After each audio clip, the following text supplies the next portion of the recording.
প্রয়োজন হইতো। আমাদের গোডাউন, ব্যবসায়ীদের গোডাউন চাউল ডাউল আটা রড সিমেন্ট দিয়ে ভরা থাকে। কারুনের গোডাউন ভরা থাকতো স্বর্ণ দিয়া। তাহলে কারুনের তো অনেক সম্পদ, বলেন তো কারুনকে মনে হয় আল্লাহ খুব ভালোবাসত? আল্লাহ তাআলা ফেরাউনকে কত বড় রাজত্ব দিয়েছে, নমরুদকে কত বড় রাজত্ব দিয়েছে। এখন এই রাজত্ব পাওয়ার কারণে ফেরাউন নমরুদ যদি দাবি করে আল্লাহ আমারে খুব ভালোবাসে, বলেন তো এই দাবি কি যৌক্তিক? তাহলে বোঝা গেল আল্লাহ সুবহানাহু ওয়া তাআলা অনেক সময় জালেমদেরকেও এগুলো দেন। সাথে সাথে আমাদের একটা চিন্তাধারা বা বিশ্বাস হলো এইরকম, আমরা মনে করি যে আল্লাহ সুবহানাহু ওয়া তাআলা শুধুমাত্র মনে হয় অভাব দরিদ্রতা দিয়েই মনে হয় পরীক্ষা নেন। কিন্তু বাস্তবতা হলো আল্লাহ সুবহানাহু ওয়া তাআলা অনেক সময় দিয়েও পরীক্ষা নেন, না দিয়েও পরীক্ষা নেন। সুখ স্বাচ্ছন্দ্য সচ্ছলতা দিয়েও আল্লাহ পরীক্ষা নেন, আবার এগুলো কেড়ে নিয়েও আল্লাহ তাআলা পরীক্ষা নেন। এজন্য যে যে অবস্থায় থাকুক না কেন, এতে তার মনে করার সুযোগ নাই। একজন সম্পদওয়ালা, তার মনে করার সুযোগ নাই যে আল্লাহ মনে হয় ভালোবাসা দিছে।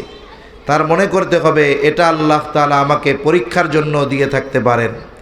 আবার সমাজে অনেক মানুষ দিনদার মুত্তাকি পরহেজগার ভালো মানুষ অভাবে আছে, জাগতিক আসবাব তার কাছে অনেক নাই, সম্পদ অনেক নাই, টাকা পয়সা অনেক নাই। এই জন্য এই কথা মনে করার সুযোগ নাই যে আল্লাহ তাআলা মনে হয় তাকে ভালোবাসেন না, এই জন্য মনে হয় অভাব দিয়েছে। এটাও মনে করার কোনো সুযোগ নাই। তাহলে আল্লাহ তাআলা দিয়েও পরীক্ষা নেন, না দিয়েও পরীক্ষা নেন। কিন্তু কিছু মানুষ দিলে এটাকে পরীক্ষা মনে করে না, নেয়ামত মনে করে। আর অভাবে যখন পড়ে ওই অবস্থাটাকে সে পরীক্ষা মনে করে। আল্লাহ তাআলা সেই কথাই কেমন যেন আমাদের বলেন, فَأَمَّا الْإِنسَانُ إِذَا مَا ابْتَلَاهُ رَبُّهُ فَأَكْرَمَهُ وَنَعَّمَهُ। আল্লাহ তাআলা যখন মানুষকে পরীক্ষা করার জন্য তাকে রিজিক দেন, সম্পদ দেন, সম্মান দেন, فَأَكْرَمَهُ وَنَعَّمَهُ, তাকে সম্মানিত করেন, নেয়ামত দেন।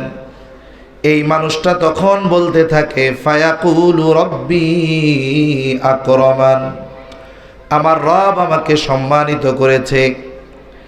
আবার যখন আল্লাহ তাআলা মানুষকে পরীক্ষা করার জন্য তার রিজিকের মধ্যে সংকীর্ণতা দেন, সম্পদ দিয়েছিলেন সেটাকে কেড়ে নেন, সম্মান দিয়েছিলেন সেটাকে কেড়ে নেন, ওই মানুষগুলো তখন কেমন যেন বলতে থাকে যে আমি সম্মান সম্পদের উপযুক্ত ছিলাম, কিন্তু আল্লাহ তাআলা আমাকে এগুলো থেকে বঞ্চিত করেছে। আল্লাহ তাআলা বলেন ওয়া আম্মা ইযা মাবতালাহু ফাকাদারা আলাইহি রিজকাহ। আল্লাহ তাআলা পরীক্ষা করার জন্য যখন মানুষের রিজিকের মধ্যে সংকীর্ণতা দেয়, তখন এই মানুষগুলো বলে ফায়াকুলু রব্বি আহানান, আমার রব আমাকে অসম্মানিত করেছে। মুফাসসিরিনে কেরাম বলেন মূলত সে বলতে চায় যে আমি সম্মান সম্পদের উপযুক্ত ছিলাম, কিন্তু আমার রব আমাকে এইগুলা থেকে বঞ্চিত করেছে। সে অভাবগ্রস্ত হওয়ার কারণে দোষারোপ করে আল্লাহ তাআলাকে। যেমন অনেক মানুষ সমাজে আছে এরকম, দেখবেন নির্বাচনে দাঁড়াইছে, হইতে পারে নাই, কিন্তু সে মনে করতেছিল তার ফিল্ড ভালো। এরপরে নির্বাচন পরবর্তীকালীন বক্তব্য অনুষ্ঠানে সে বক্তব্যের মধ্যে বলে হইয়াই গেছিলাম কিন্তু আল্লাহ হইতে দিল না। এরকম বলার লোক সমাজে আছে না নাই? কয় হইয়াই গেছিলাম মনে, কিন্তু আল্লাহ হইতে দিল না।